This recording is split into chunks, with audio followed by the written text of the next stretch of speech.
Bueno, para hacer un breve repaso, para ubicarnos un poco donde estábamos, ayer lo que vimos, presentamos a los campos vectoriales, que era el último tipo de función que nos faltaba conocer, después de conocer las funciones escalares, vectoriales y los campos escalares.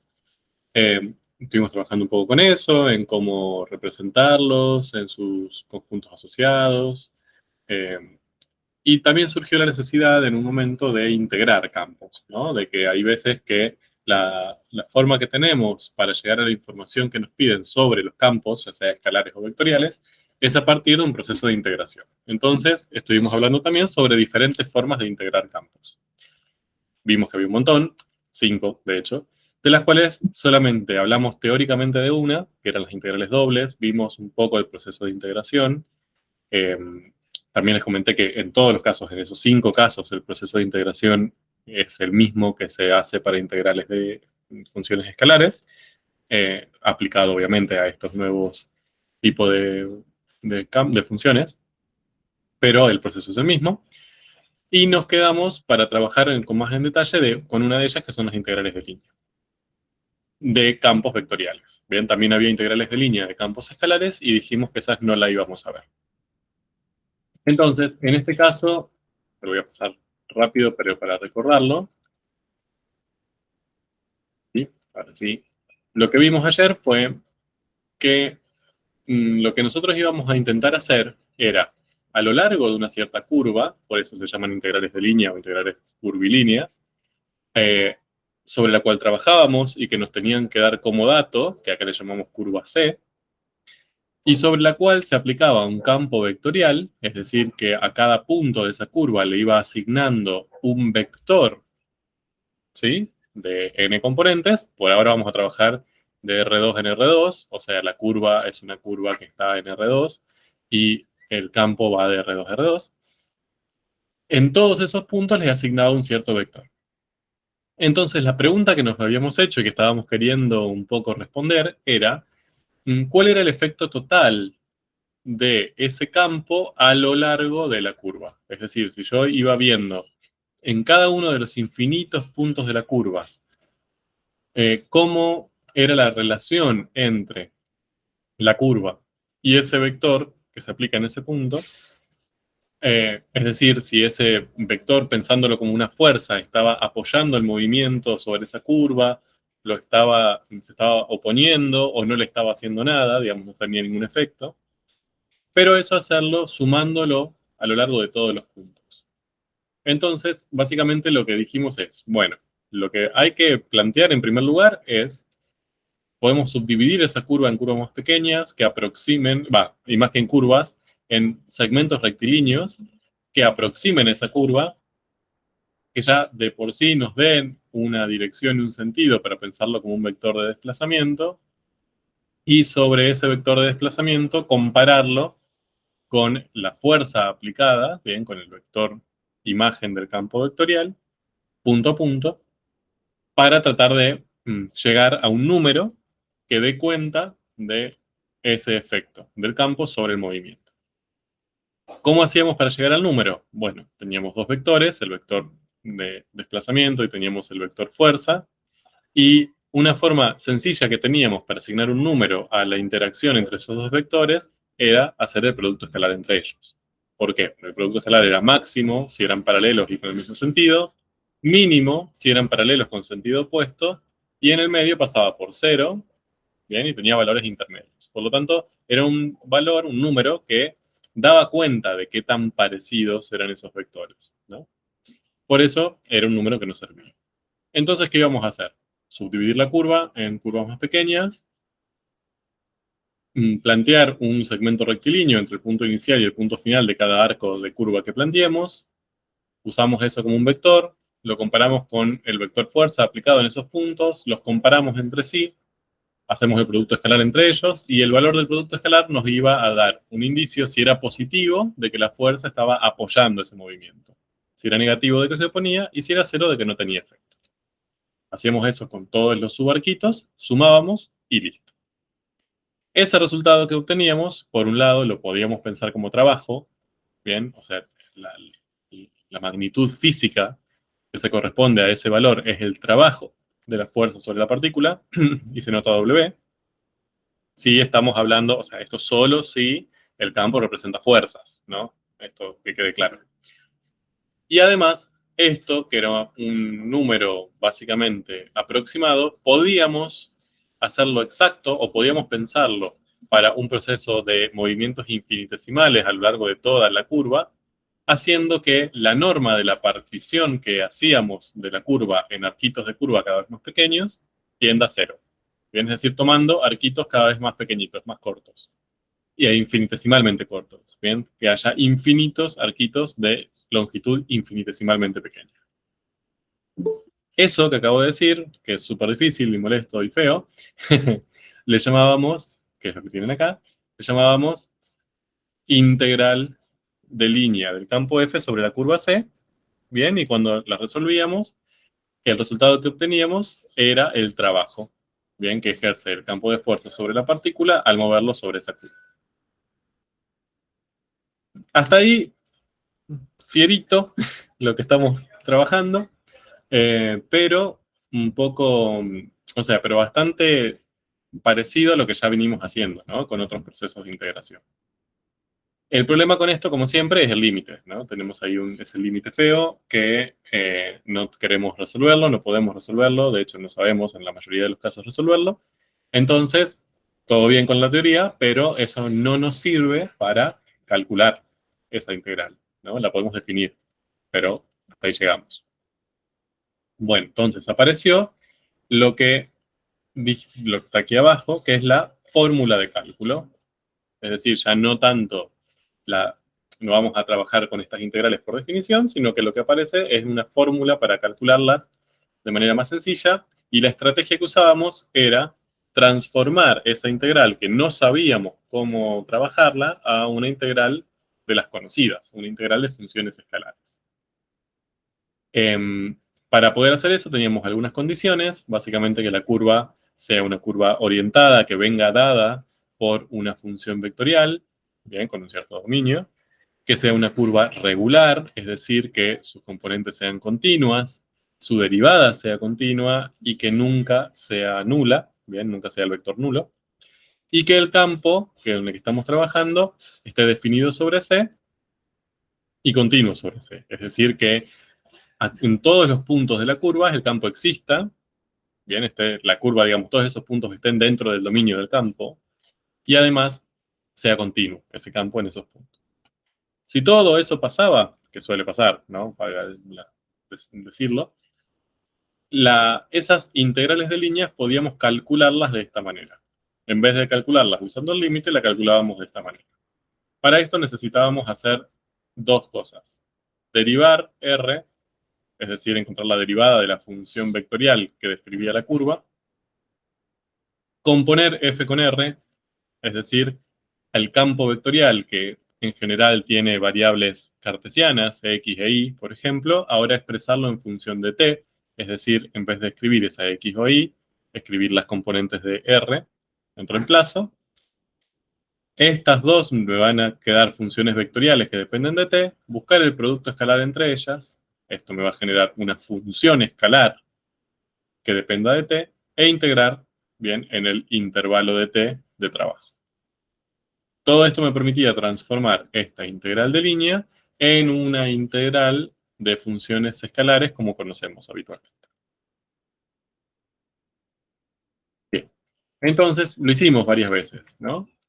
Por ejemplo, acá teníamos este campo, teníamos esta función vectorial, buscamos su derivada, bien, la derivada de la función vectorial, 8, 0, componíamos, nos daba 1, 2, hacíamos el producto escalar, 8, integrábamos en el intervalo de integración y obteníamos un cierto número. Ese número lo podíamos interpretar. Si daba positivo, como en este caso, era porque el campo vectorial, que acá estaba representado con el mapa vectorial, apoyaba el movimiento de la partícula, estábamos en esto, apoyaba el movimiento de la partícula en su recorrido. Si daba negativo, en general en sumatoria se oponía, y si daba cero, había una compensación. ¿De acuerdo? Eso lo hicimos varias veces ayer, y entre dos curvas distintas y dos campos distintos, por eso 4 combinaciones. Bien, lo hicimos ahí con otra, voy a pasar esto que ya lo vimos. Y habíamos llegado hasta aquí, donde veíamos que teníamos este campo azul. Veíamos que para este campo azul, si lo usábamos, si calculábamos el trabajo para ir desde P a M usando este segmento de línea, de recta, nos quedaba un trabajo de 4. Mientras que si usábamos este arco de parábola, obteníamos 17,3. Entonces de ahí concluíamos que para un mismo campo, las integrales de línea dependían de la trayectoria. No era lo mismo ir desde el mismo punto inicial al mismo punto final, pero usando diferentes trayectorias, ¿bien? Para unirlos. ¿Sí? Si cambiaba la trayectoria, en general, esa integral de línea cambia de valor. También vimos que si lo hacíamos con el otro campo, si usábamos, por ejemplo, la misma curva, por ejemplo, la fucsia, pero cambiábamos el campo, el valor de la integral también cambiaba. Lógico. O sea, también depende del campo que usemos. Eso es bastante intuitivo. Pero en este caso lo que vimos en el segundo campo era que sin importar cuál era la trayectoria que usábamos, e incluso yo les dije que si usaban otras infinitas trayectorias que unan P con M, no solo estas dos, ¿no? O sea, otras parábolas u otros tipos de funciones que unan P con M, siempre cuando resuelvan esa integral de línea iban a llegar a 4. Es como si, en este caso, hay una cierta independencia de la trayectoria que tomemos para unir el punto inicial con el punto final. Bien, siempre, si vamos desde el mismo punto inicial al mismo punto final usando este campo, el valor de la integral de línea parecería ser el mismo, 4. ¿Bien? Y hoy vamos a trabajar un poco con eso. Bien. Entonces, para eso, le vamos a poner un cierto mote al campo vectorial que vamos a usar. ¿Bien? Esto pasa para algunos campos vectoriales, o sea, no para todos, vuelvo para atrás. Fíjense que con este campo G que tenemos acá, eso no pasaba. Si cambiamos la trayectoria, el valor de la integral cambiaba. Mientras que con este campo, si cambiábamos la trayectoria, el valor de la integral no cambia. Entonces es el campo el que está un poco controlando esto. Entonces, le vamos a llamar de una cierta manera a los campos vectoriales que nos permiten hacer esto. Es decir, los campos vectoriales donde las integrales no dependen de la trayectoria. ¿Bien? Y le vamos a llamar campo de gradientes o campo conservativo. Es lo mismo. Entonces, decimos que un campo vectorial F, ¿sí? Acá de R2 en R2, ¿no? Seguimos trabajando en este ejemplo. Con componentes P y Q. Es de gradientes o conservativo si existe un campo escalar Fz, tal que Fz es el gradiente de Fz. Bien, entonces, yo a un campo vectorial Fz le voy a decir conservativo o de gradientes si es el gradiente, o sea, si es el resultado de buscar el gradiente de un campo escalar. ¿Bien? O sea, si yo pudiese llegar a encontrar un campo escalar cuyo gradiente sea mi Fz, entonces voy a decir que Fz es conservativo. ¿De acuerdo? ¿Eso qué significa? Que la primera componente, o sea, P, ¿sí? De Fz, se corresponde con la derivada parcial con respecto a x de un campo Fz, mientras que la segunda se corresponde a la derivada parcial con respecto a y de la misma Fz. Si eso pasa, entonces Fz es un campo conservativo. ¿Bien? Y esa Fz, o sea, ese campo escalar cuyo gradiente es Fz, le vamos a llamar función potencial. ¿Bien? Entonces, para que esto quede un poco más claro. Tengo un campo escalar. X por y más y cuadrado, por ejemplo.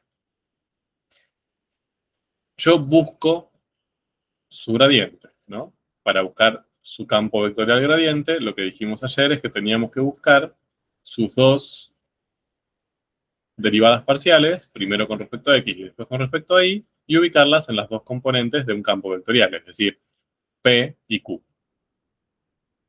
Practiquemos otra vez. Derivada parcial de f con respecto a x Sería y, ¿o no? y punto. Bien, o sea, la derivada parcial de x por y, o sea, si yo acá considero y constante y x variable, la derivada de este término sería y. Y la derivada de y cuadrado, como y la estoy pensando como una constante, es 0, ¿no? Entonces me queda solo y. ¿Y la derivada parcial con respecto a y? Sería 1 y 2 y. Mm, mm, no. Otra vez.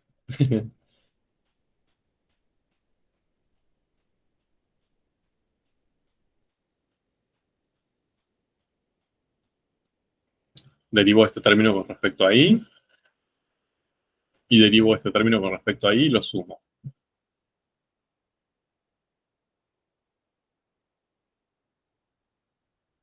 X y 2y. Ok, ahora sí. Entonces es x más 2y. Bien. Entonces, este es el gradiente de este campo escalar. Usemos todo esto que acabamos de aprender. ¿Qué me podrían decir entonces? Tanto de este campo, a ver, a este campo le voy a llamar f sota, ¿no? Para que no nos confundamos. F sota, mayúscula, es un campo vectorial que tiene componentes y x más 2y.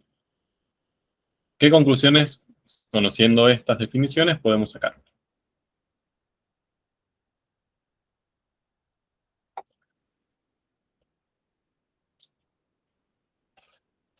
Que f es una función potencial porque la derivada de respecto a x te da p de x y Bien, del campo o escalar. sea, la derivada parcial de esta, ¿no?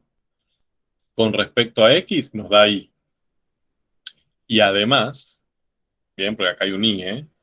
O sea, son las dos cosas que tienen que cumplirse, la derivada parcial de f con respecto a y nos da x más 2y. Por lo tanto, f es una función potencial de f sota. ¿Bien? ¿Y qué podemos decir de f sota?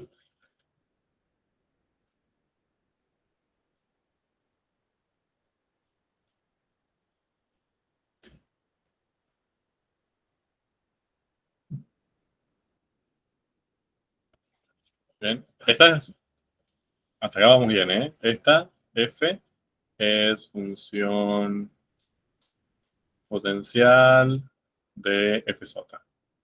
Ahí vamos bien. ¿Y qué podemos decir de f sota?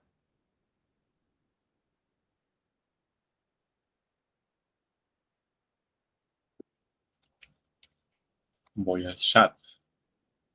Muy bien, Mili.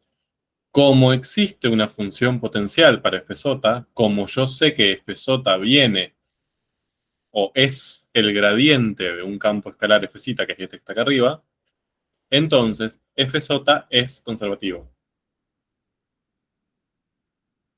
o es un campo de gradientes. ¿De acuerdo? Entonces, esta definición me influye para ambos lados.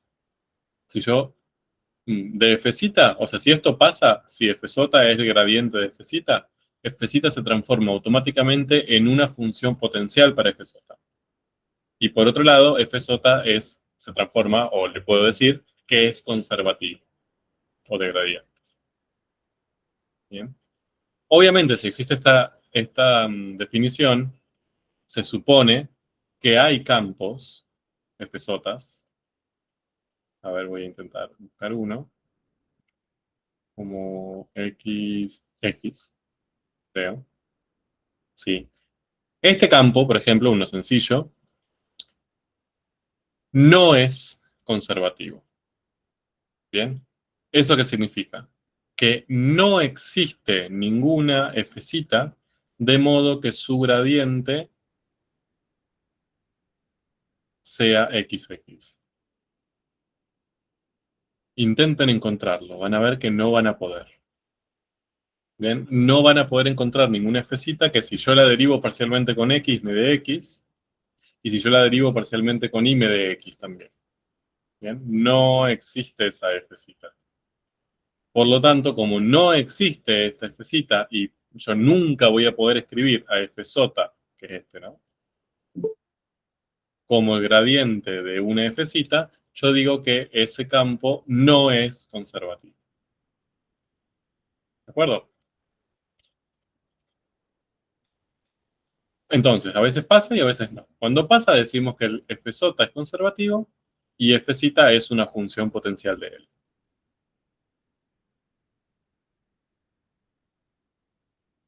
Bien. Fíjense lo siguiente. Yo puedo pensar como que esto lo que estamos haciendo es análogo a algo que ya hacíamos. F es como si fuera una primitiva, f cita es una primitiva de f sota, o sea, la función potencial parecería, es como si fuera una primitiva de f sota. ¿Por qué? Porque f sota yo lo tengo haciendo el gradiente de f cita, y para hacer el gradiente tengo que buscar derivadas parciales, es como si derivase, entre comillas, a f cita, ¿no? O sea, como f sota es el gradiente de f cita, si es conservativo, ¿no? Por supuesto. Entonces, es como si este fuese la derivada de este, o dicho de otra manera, f cita es una primitiva de f sota. ¿Bien? No es así, no se puede decir que son derivadas o que son primitivas, no está definido de esa manera. Pero es una analogía que van a ver que nos van a servir, esa analogía para entenderlo. Entonces, ahí, eso, lo que tienen ahí es lo mismo que acabamos de ver. Si seguimos con la analogía, me retrotraigo a primer núcleo de esta materia, ¿no? Regla de Barrow. Teníamos que si queríamos resolver la integral definida de una cierta función g entre a y b, la regla de Barrow lo que nos decía es que teníamos que buscar una primitiva cualquiera, valorizarla en el extremo superior, la misma en el extremo inferior y restarlas. ¿Bien? Ahora, g, acá lo que teníamos que g es primitiva de g cita, o sea, g cita es g' para este ejemplo. Nosotros buscamos la analogía de que f sota es el gradiente de f, ¿no? Entonces nosotros dijimos, bueno, parecería ser como que g es la derivada de g', perdón, g cita es la derivada de g sota, o en este caso, análogamente, como si f sota sería la derivada de f cita. Entonces, g sota sería la primitiva, f cita sería la primitiva, ¿no? Para hacer esa analogía. Ahora, el punto es el siguiente. Si yo esto lo quiero hacer la analogía, ¿bien? Yo tendría, bueno, a ver, voy a hacer una integral curvilínea sobre f sota, que es lo que estamos queriendo nosotros resolver ahora. Si esta analogía se cumple, ¿a qué tendría que ser igual esta integral de línea? ¿A Fcita? Bien, A f evaluado en el límite superior de la integral sobre el límite inferior, menos el límite inferior. bien, perfecto. Sería A. Como acá nosotros decimos primitiva en el extremo superior menos primitiva en el extremo inferior, acá deberíamos hacer primitiva de f sota, que nosotros dijimos que es f cita, en el punto final menos la primitiva en el punto inicial. ¿Me siguieron? Fíjense la analogía que hay entre esto y esto. Tenemos integral de g cita, que sería la derivada, entre un punto inicial y un punto final de x. Entonces, para encontrar eso, Barrow nos dice, busca una primitiva, valorizarla en el punto final, menos la valorización en el punto inicial.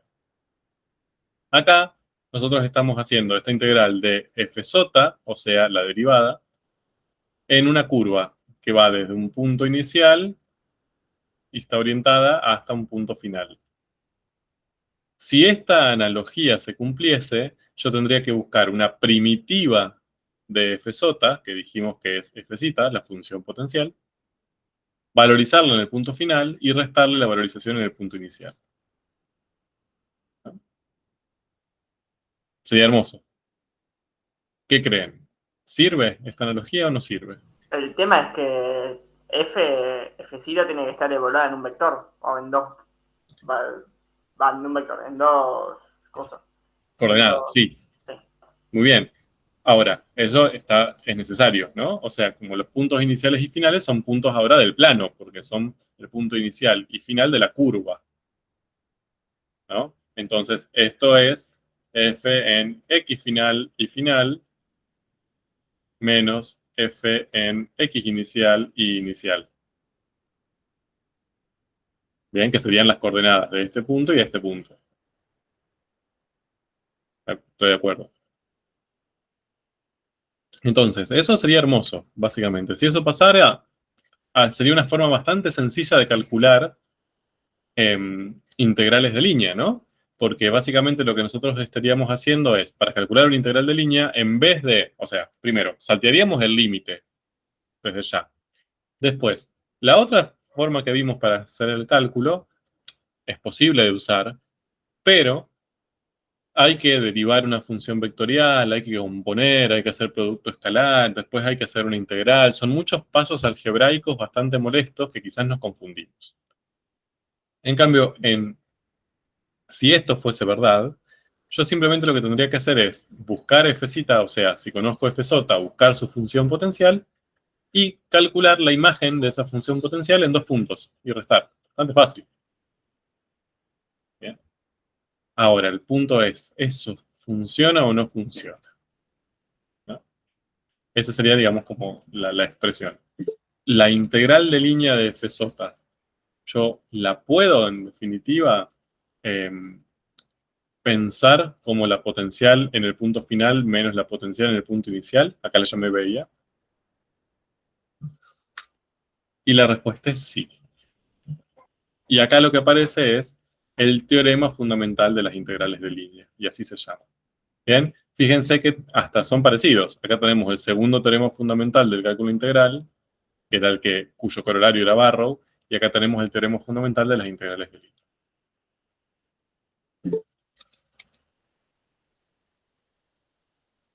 Bien.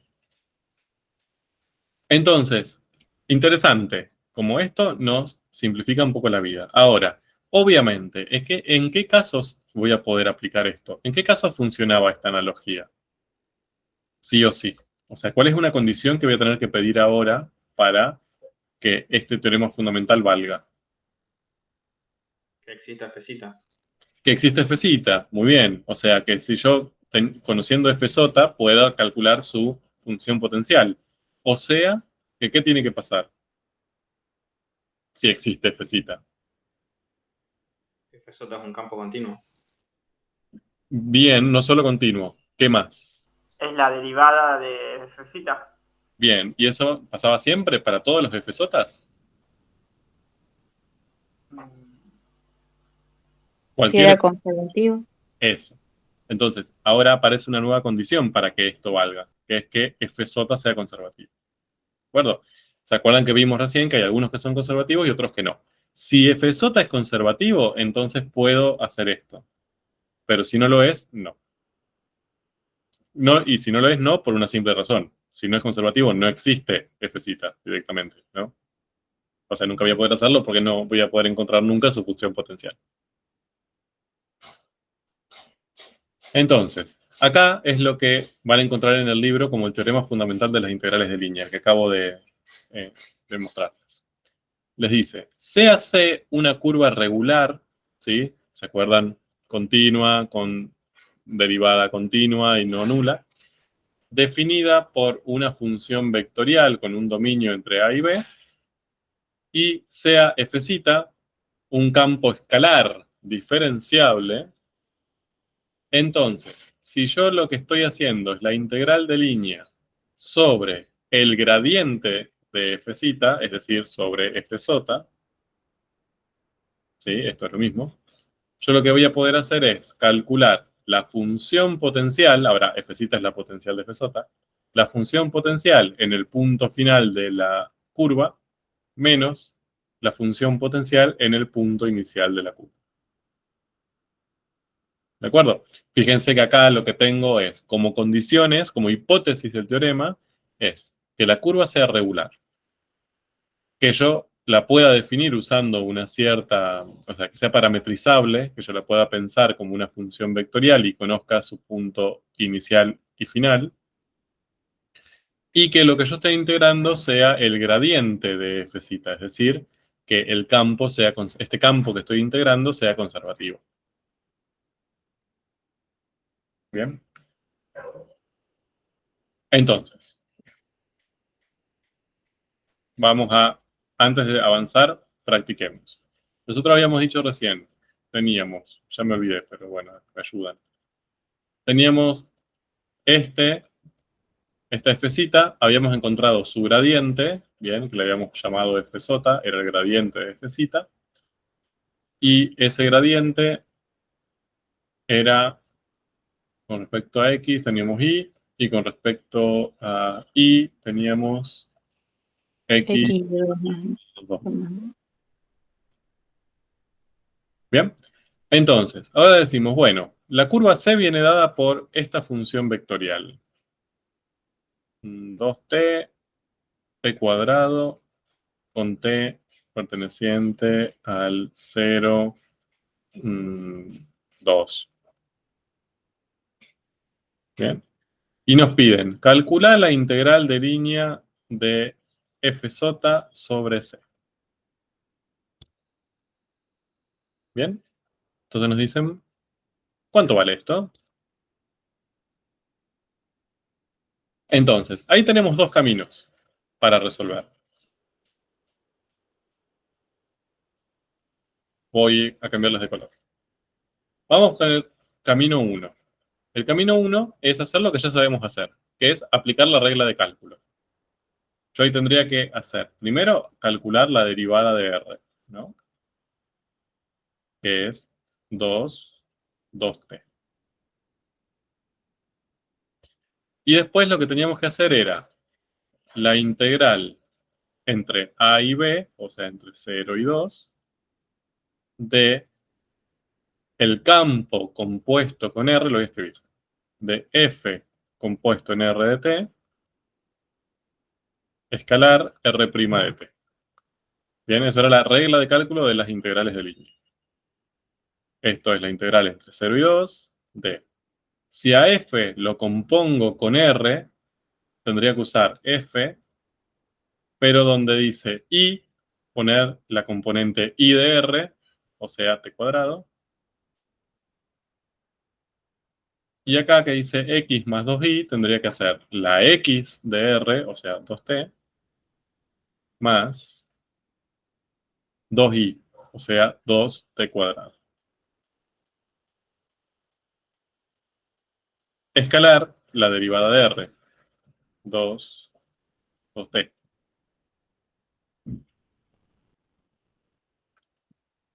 ¿De acuerdo? Ahora resuelvo el producto escalar. Me queda t cuadrado por 2, 2t cuadrado. Más todo esto por 2t. Entonces, 2t por 2t, 4t cuadrado. Y 2t cuadrado por 2t, 4t cubo.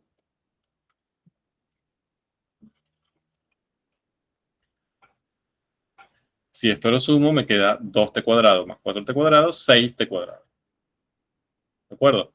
Ahora tengo que buscar una primitiva de todo esto. O sea, tengo 6t cuadrado, la primitiva sería 2t cubo, más 4t cubo, la primitiva sería t a la cuarta. Y todo eso entre 0 y 2. Valorizo en 2, me queda 2 por 8 más 16, menos esto valorizado en 0, 0. 2 por 8, 16, más 16, 32. Bien, ¿una forma la puedo calcular? Sí. Perfecto. Bien. Lo que hago es todos los pasos de la fórmula de cálculo. Derivo la función vectorial, compongo, eso me va a dar dos funciones vectoriales distintas, busco el producto escalar, me da una función escalar, busco una primitiva, aplico barrow y listo. ¿Cuántos pasos tengo acá que puedo ser propenso a error? 1000. Bien, derivar me puedo equivocar, componer me puedo equivocar, hacer el producto escalar me puedo equivocar. Integrar, me puedo equivocar, bien, y hacer esta última cuentita, aunque no lo crean, también se pueden equivocar ahí. Pero llego al resultado, si lo hago cuidadosamente, llego. Ahora, tengo otra vía para resolver la misma integral de línea, que es usar el teorema fundamental de las integrales de línea. ¿Por qué lo puedo usar? Porque yo sé que f es conservativo, f sota. Es conservativo porque yo sé que es el gradiente de f zeta. De hecho, lo obtuve desde ahí, ¿no? F sota yo lo pensé como el gradiente de f zeta. Entonces yo ya puedo asegurar que f sota es conservativo. Entonces, si yo ya sé que f sota es conservativo y uso el teorema fundamental de las integrales de línea, ¿a qué es igual a esta integral de línea? O sea, la integral sobre la curva C de f sota va a ser igual a ¿quién?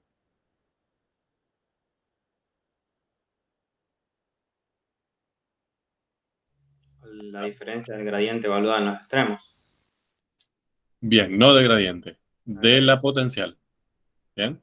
Entonces, yo lo que tendría que hacer sería la potencial, o sea, f zeta, en el punto final. ¿Cuál es el punto final? ¿De dónde saco el punto final? Sería B. ¿Eh? No, ojo. ¿No es R evaluada en 2? Claro, es R en 2, ¿eh? O sea, no es en 2. Es en el punto que le corresponde al valor final del parámetro, ¿no? O sea, sería en todo caso en R en 2. Y eso le resto la potencial en R en 0. O sea, el punto inicial, el que le corresponde al punto inicial del parámetro. Sería, calculo, R en 2 me da 2 por 2, 4, 2 al cuadrado, 4. Menos la potencial en 2 por 0, 0, 0 al cuadrado, 0. Bien.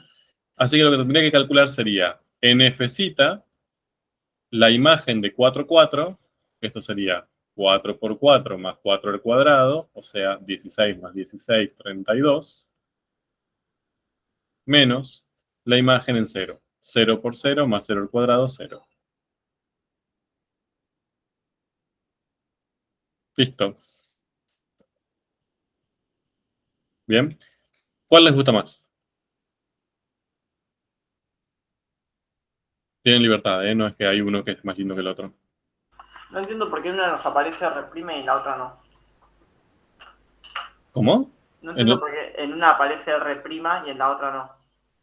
Bueno, porque pasan cosas en el medio. No, o sea, digamos, uno puede demostrar esto, ¿no? Que esta integral de línea se hace igual a esta. Nosotros lo damos como una regla de cálculo, pero tiene su razón de ser. O sea, se demuestra a partir de la definición. En eso, no vamos a meternos ahí, pero en esa demostración aparece R', porque básicamente uno lo puede pensar interpretándolo como ver la interacción entre el campo en cada punto, que sería f sota, con el vector tangente de la curva, ¿no? Acá, a vos no te interesa la información referida a la trayectoria, porque en definitiva, a vos lo único que te interesa es de dónde empieza a dónde termina, es independiente de la trayectoria si es conservativo. ¿No? No me interesa por dónde voy, entonces no te interesa la información que te da R'. Lo único que te interesa es el punto inicial y el punto final. ¿Bien? Y quien te da la información sobre esos puntos, o sea, lo que hace es darle peso a esos puntos, es f zeta. ¿De acuerdo? Es la que te dice, ah, bueno, este es el punto inicial, el valor que le corresponde es tanto, 32. Y este es el punto inicial, el valor que le corresponde es tanto, 0. ¿Bien? Se ve que ambos son acercamientos distintos.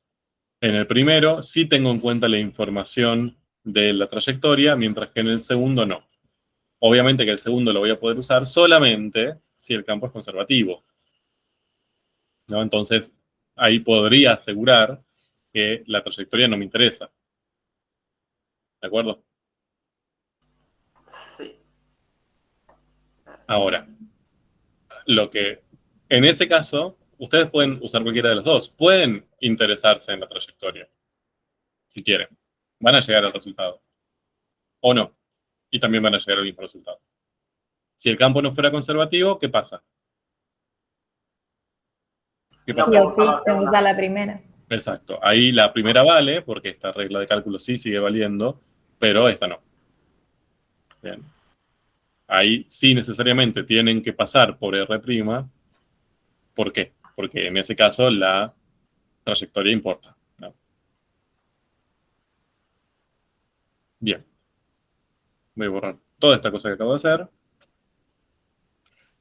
para que vean un poco cómo sería, digamos, la secuencia de pensamiento a la hora de resolver una integral de línea ahora. Voy al chat. A ver. ¿Cómo demostramos? Esperaba esa pregunta. Ahora, obviamente que poder usar una u otra forma depende de si yo sé si el campo es conservativo o no. La pregunta que viene ahora es, ¿y cómo sé si un campo es conservativo? Bueno, ya veremos. Sí, pero igual podemos usar la primera indiscriminadamente.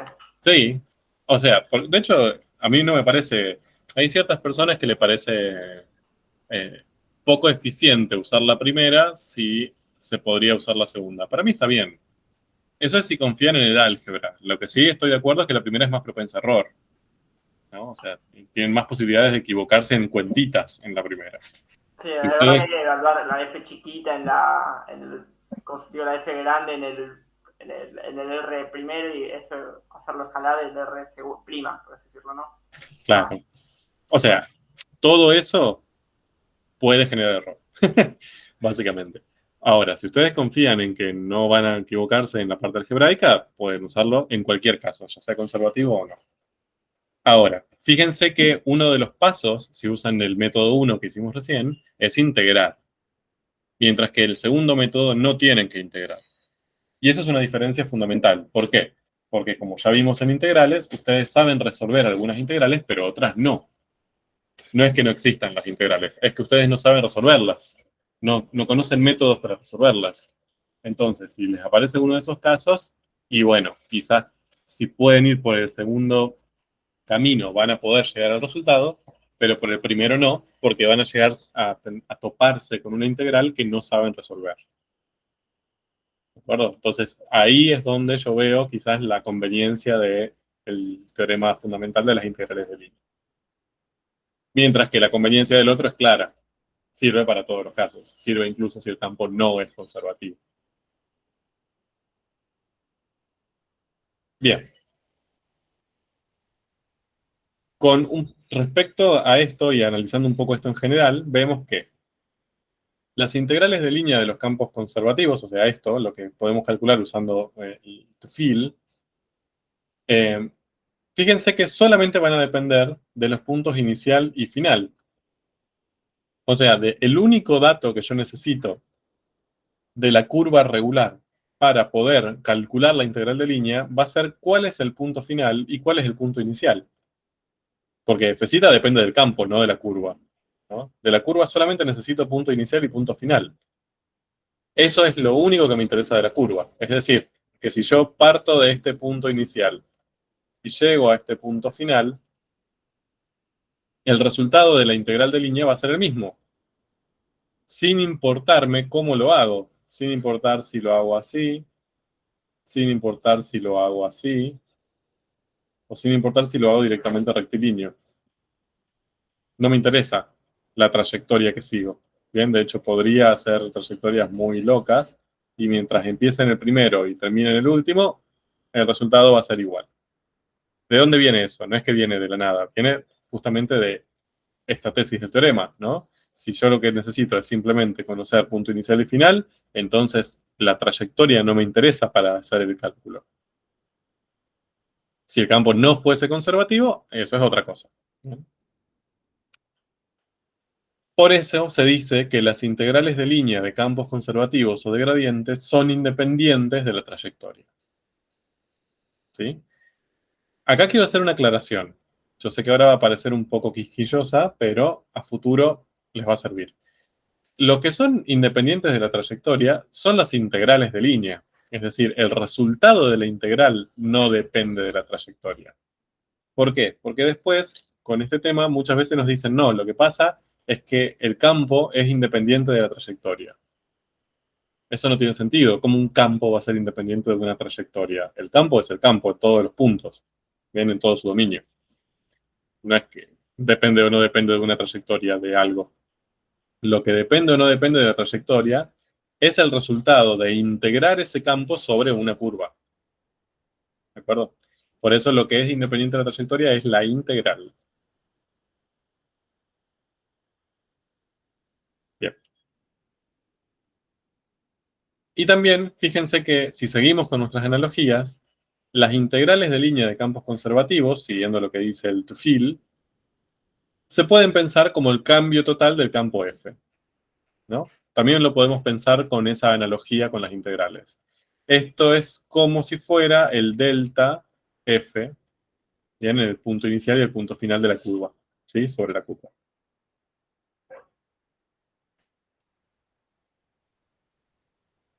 Otro corolario. Imagínense que la curva C con la que estamos trabajando sería una circunferencia, ¿no? O sea, empiezo con este punto inicial, recorro toda la circunferencia y llego al punto final.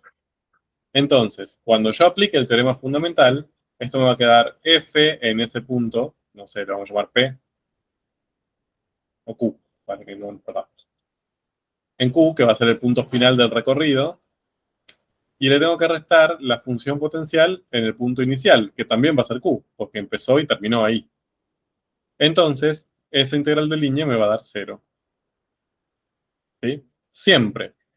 O sea, siempre y cuando, si yo estoy trabajando con un campo conservativo, por lo que puedo aplicar el teorema fundamental, y el punto inicial y final es el mismo, es decir, la curva es cerrada, entonces la integral de línea me va a dar 0, necesariamente. ¿Ok? Ese es otro corolario. Bien. Y lo que tienen acá, sí, lo voy a pasar quizás un poco rápido, es la demostración del teorema fundamental. ¿Sí? Mire, para demostrarlo, al teorema fundamental, hacemos uso de la regla de cálculo. Bien, si yo tengo que calcular esta integral, ¿qué hago? Uso la regla de cálculo. Bien. El campo compuesto con R, escalar la derivada de R. Bien. Esto, ustedes saben, ya lo vimos, por regla de la cadena, lo puedo pensar como la composición del campo con la función vectorial. Bien, ¿se acuerdan que cuando hacíamos regla de la cadena, si teníamos la composición de un campo escalar con una función vectorial y lo derivábamos, lo que hacíamos era gradiente del campo, escalar, R'. Eso lo habíamos demostrado hace unas clases. Acá sucede lo mismo, pero al revés. Lo que estamos integrando es esto, entonces lo escribo de esta manera. Como yo básicamente estoy integrando la derivada de esto, fíjense que acá lo que tengo es la integral de la derivada de un zapallo. Entonces, para resolver esta integral definida, la primitiva que uso es el zapallo, ¿no? Una primitiva de esta función integrando es directamente el zapallo sin derivar. O sea, la composición de f con r. Y eso lo valorizo entre b y a. ¿Bien? Entonces, eso entre b y a sería esto aplicado en b menos esto aplicado en a. ¿Qué significa f compuesta con r aplicada en b? Bueno, a b le aplico primero r y sobre ese resultado aplico f. ¿Bien? Y esto sería a le aplico r y sobre eso aplico f. Y básicamente llegué a la tesis del teorema. ¿De acuerdo? Entonces, este primer paso, la justificación, es la regla de cálculo de las integrales de línea. Eso es lo que me permite ir de acá a acá. Esto lo puedo hacer porque C es regular. Bien, y porque el gradiente es continuo. Entonces, como se cumplen esas condiciones, puedo aplicar la regla de cálculo. El segundo paso es por regla de la cadena, como acabamos de ver. La regla de la cadena me permite esto expresarlo de esta manera.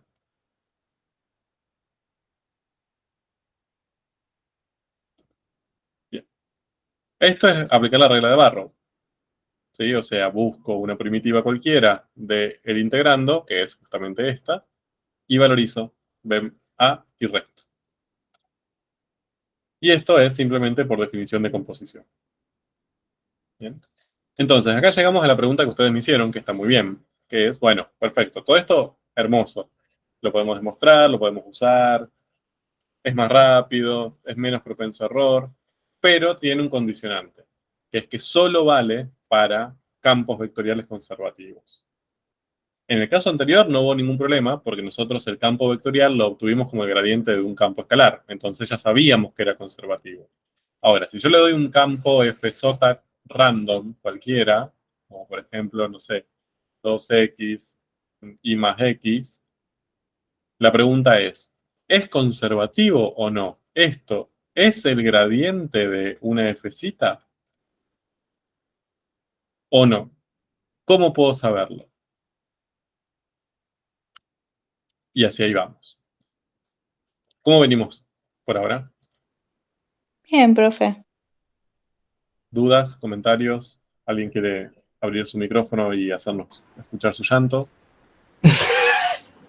Yo te iba a comentar que me están pidiendo por privado que te obligue a subir las grabaciones de ayer. Bueno, sí, me acuerdo. No tuve tiempo igual, no me acuerdo. No, me imagino. Aparte de ser repesada esa grabación. Sí, no, olvidate. No, igual la fue cortando. ¿Pesada por la clase o pesada por el... No, por el tiempo, digo. Bueno. Ay, profe, ¿cómo va a pensar eso? Miedo. Ya sé, estoy bromeando. Sí, me acordé. Prometo subirlas mañana. Hoy no, porque tenemos recuperatorio, así que voy a volver tarde. Pero mañana les subo todas. Así, seguidas. No problem. Bueno, entonces, vamos hacia responder esta pregunta. Tenemos un F salvaje que apareció ahí. No sabemos si es conservativo o no. No sabemos si es el gradiente de una Fcita. ¿Qué hacemos?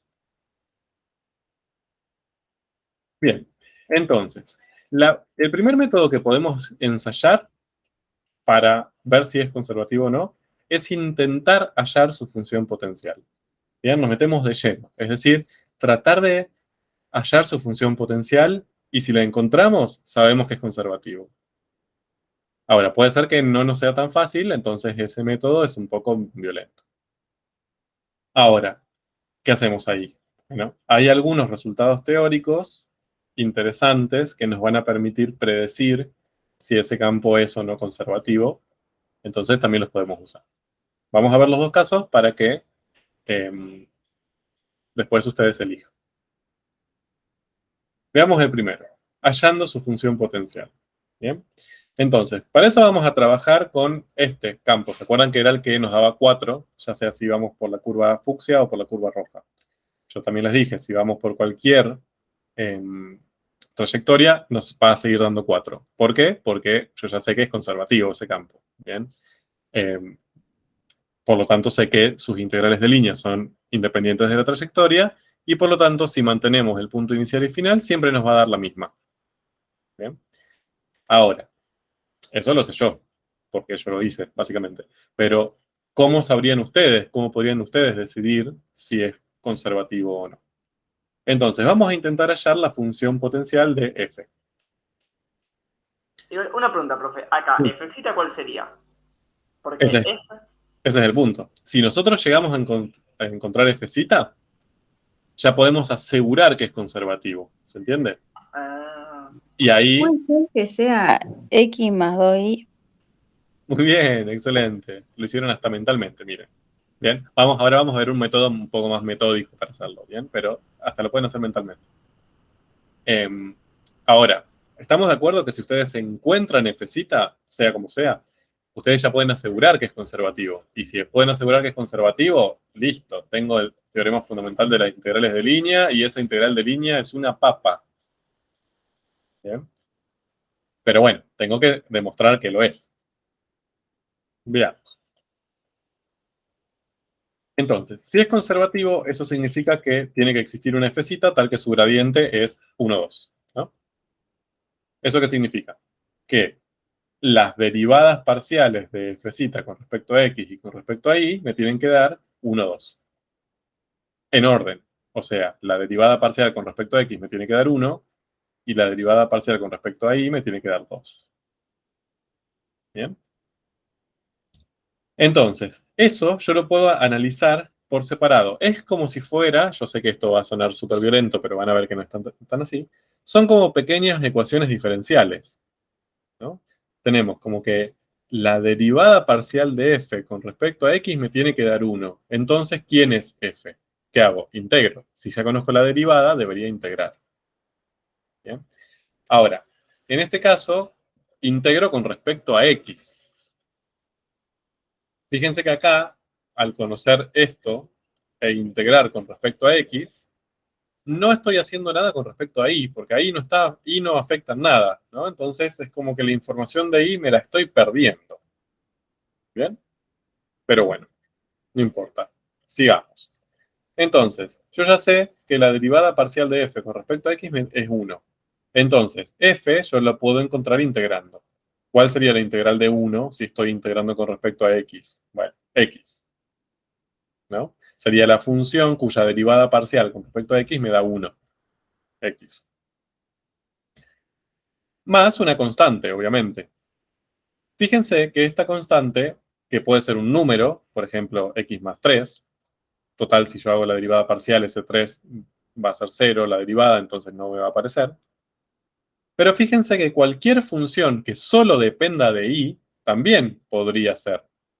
Bien, por ejemplo, si esta constante es y cubo, cuando yo busque la derivada parcial de toda esta función con respecto a x, me va a seguir dando 1, ¿no?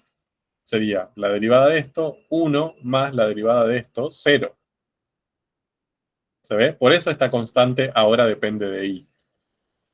Porque incluye también a todas las funciones que no dependen en nada de x y por lo tanto su derivada parcial con respecto a x va a ser nula. ¿De acuerdo? Ahora, repito, ahí estamos perdiendo información con respecto a y. Solo sabemos información con respecto a x. ¿Cómo hago para obtener información con respecto a y?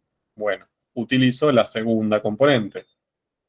Yo sé que la derivada parcial de f con respecto a y me tiene que dar 2. ¿Bien? Entonces, digo, bueno, para encontrar f debería integrar este 2 con respecto a y. Eso me da como resultado 2y. ¿Bien? Más una constante que ahora puede llegar a depender de x solamente, ¿no? Yo sé que no depende de y, pero podría llegar a depender de x. Entonces, fíjense que la f que yo estoy buscando tiene que cumplir con esto y también tiene que cumplir con esto. O sea, estas son dos condiciones que tiene que cumplir. ¿Por qué? Porque el gradiente me tiene que dar 1, 2. O sea, estas dos cosas tienen que suceder al mismo tiempo. Entonces, lo que puedo hacer es combinar. Uso estos dos resultados y me fijo si puedo plantear una única f que sea compatible con estos dos resultados que obtuve. Y sí, fíjense, yo podría hacer x más 2y más c. Ahora c, sí, un número, ¿no? Una constante. Si yo planteo esto, básicamente cumple con la condición que encontré arriba, porque es x más una constante que depende de y. ¿De acuerdo? O sea que lo de arriba lo cumple. Ahí. También, lo borré. No, bueno.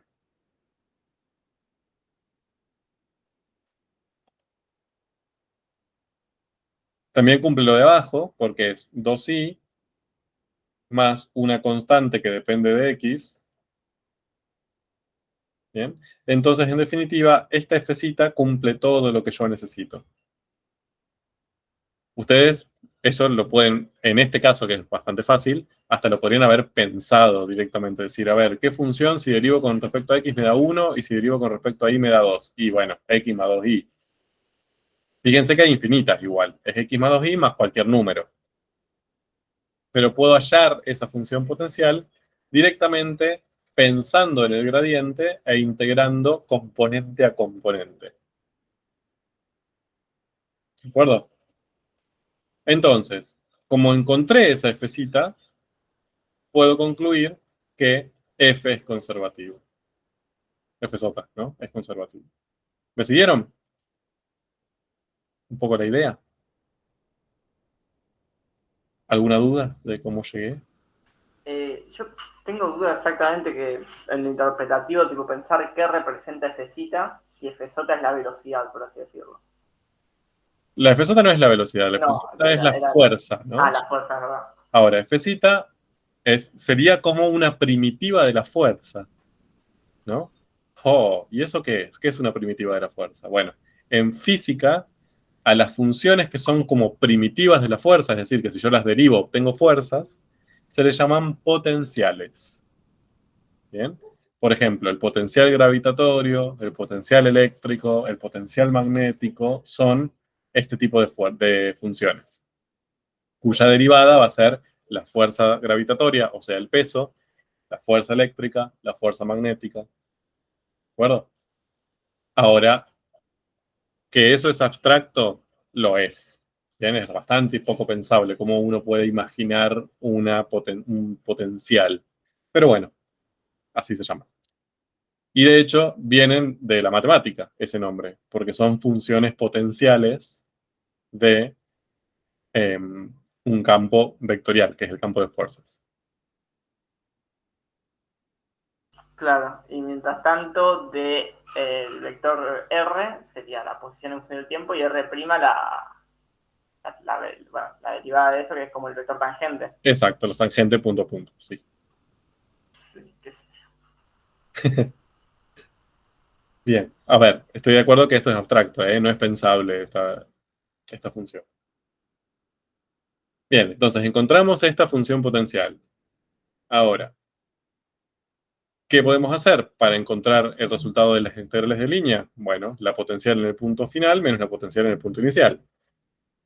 Bien, entonces, potencial en el punto final, ¿sí? O sea, f en 4,0, menos potencial en el punto inicial. ¿Sí? Si calculo esto en 4,0, me da 4. Y en 0,0 me da 0. Resto me da 4. Y esto es independiente de la trayectoria. O sea, no me interesa por dónde voy desde P a M. Fíjense que lo único que necesito es cuánto vale la potencial en P y cuánto vale la potencial en M. Punto. Por eso siempre puedo asegurar que me va a dar 4. Bien, y F, porque F es conservativo. ¿De acuerdo? Entonces, fíjense que una forma para saber si el campo es conservativo y después a partir de ahí aplicar el fill es hallando la función potencial, ¿sí? Por prueba y error. Es decir, igualando las dos componentes del gradiente por las dos componentes del campo que a mí me están dando y viendo si puedo integrar miembro a miembro. Hagámoslo con este, ¿bien? Con el G. Si lo usamos con el G primero, ¿el G es conservativo? ¿No era que cambiaba el resultado, depende de la trayectoria? Sí, de hecho me daba más o menos 17 si iba por la fucsia y me da 4 si iba por la roja. Entonces ¿No? no. O sea, recuerden esto. Si G conservativo, entonces la integral de línea de cualquier curva de G son independientes de la trayectoria. ¿Bien? Y esto, por lo tanto, si yo ya sé que la integral de línea depende de la trayectoria, entonces no puede ser conservativo. Bien, o sea, si no vale esto, esto implica que no vale esto. ¿De acuerdo? Por lo tanto, yo ya sé que ese G no es conservativo. Si yo puedo demostrar que las integrales de línea dependen de la trayectoria, ya puedo asegurar que ese campo no es conservativo. ¿De acuerdo? Ahora, sí, también lo que podemos hacer es hacer esto, ¿no? Lo mismo que veníamos haciendo, buscar una función potencial. Es decir, ver si existe una función, un campo escalar, cuya derivada parcial con respecto a x me da 1 y cuya derivada parcial con respecto a y me da 2 menos x. Veamos. Bien, eso es lo que acabo de decir. ¿No? Si al menos dos integrales de línea sobre el mismo campo dependen de la trayectoria, entonces el campo no es conservativo. Bien. Ah, no lo hice. Miren qué vago. Bueno, si yo hago esto, bien, lo mismo que hicimos antes, y hago la integral con respecto a x de la primera componente y con respecto a y de la segunda componente, háganlo si quieren, van a ver que les van a dar resultados incompatibles. O sea, de hecho, si lo hacen con la primera, les va a quedar que la función potencial tiene que ser x más una constante que depende de y. Si lo hacen con la segunda componente, bien, es decir, integran 2 menos x con respecto a y, esto le da 2 por y menos x por y más una constante que dependa de x solamente. ¿Bien? Fíjense que esto es la integral de esto con respecto a y. Ahora, yo puedo pensar una fcita que combine estas dos cosas. Entonces, fíjense, acá con respecto a x debería ser x más algo que solo dependa de y. Pero ya en la primera, este término no apareció. Y debería, porque si depende de x, este término debería aparecer en la primera, donde yo hice una integral con respecto a x, ¿no? Entonces ya, básicamente, esa fcita no existe. Bien, repito, como este término contiene x, debería haber aparecido cuando integré con respecto a x. Y no apareció, apareció este término nomás. Entonces, básicamente, no existe esa función potencial. No hay manera de que yo pueda combinar estos dos resultados en una única función potencial. Y ahí podríamos demostrar que esa función potencial no existe. ¿De acuerdo? Entonces, ese es el método 1, es meternos a integrar y ver si podemos encontrar funciones potenciales. Ahora, el problema que tiene esto, ¿cuál es? Que tengo que integrar.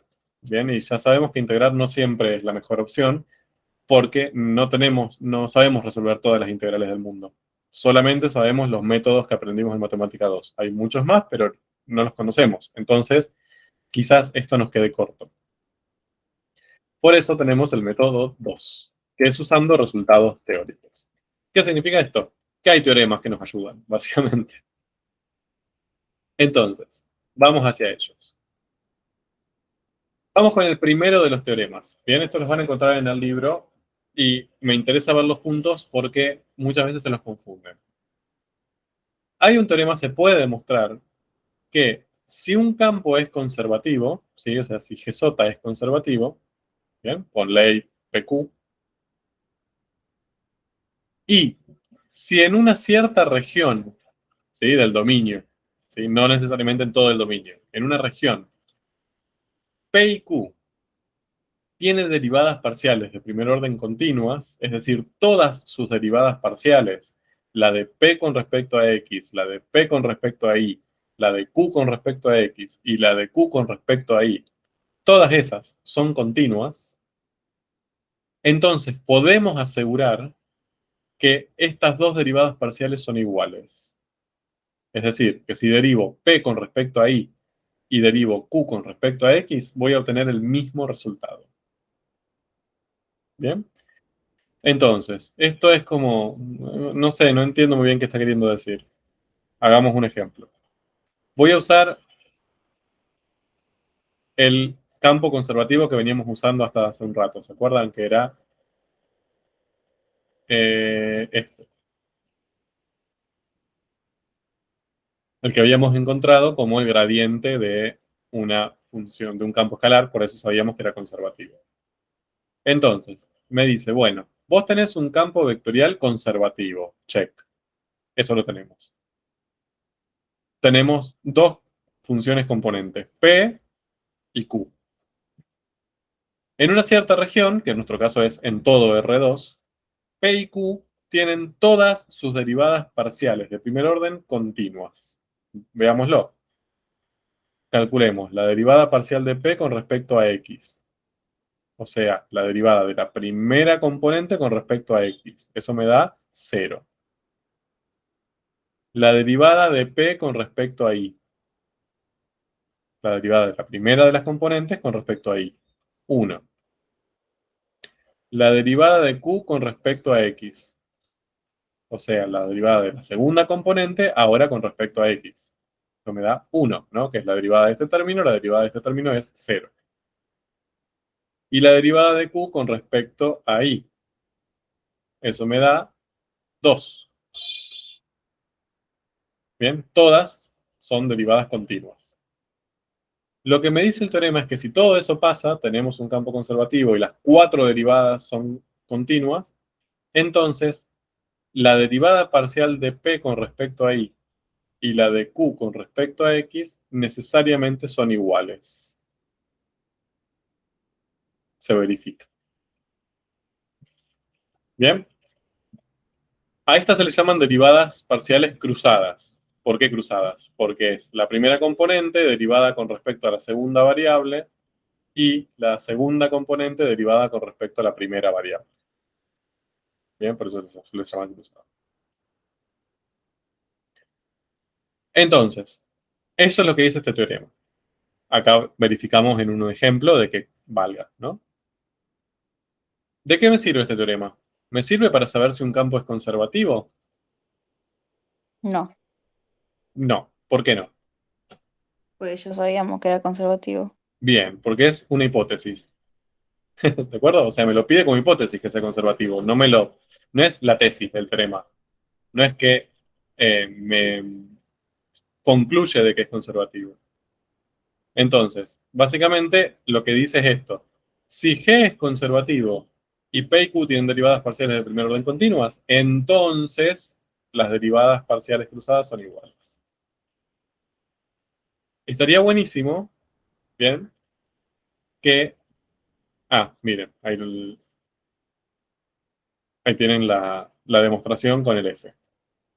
Bien, sabemos que es conservativo, las 4 derivadas parciales de primer orden son todas continuas, porque son todas nulas, de hecho. Me calculo las dos cruzadas, me da 0, 0, es lo mismo, listo. Ahora, esto, re lindo el teorema, sí, bien, te queremos teorema, pero no nos ayuda a lo que estamos buscando, que es saber si un campo es conservativo o no. Pero estaría buenísimo que funcione al revés, ¿no? O sea, este es un entonces. Habría que preguntarnos si existe un sí solo sí. Es decir, si partiendo de acá, bien, que las dos derivadas cruzadas sean iguales, yo pudiese asegurar entonces que el campo es conservativo. Si eso pasa, estaría buenísimo, porque tenemos un método bastante sencillo. Hago dos derivadas parciales, me fijo si me dan igual, y si eso es así, concluyo que es conservativo. Listo. La pregunta es, ¿este teorema es un implica o es un sí solo sí? ¿Ustedes qué dicen?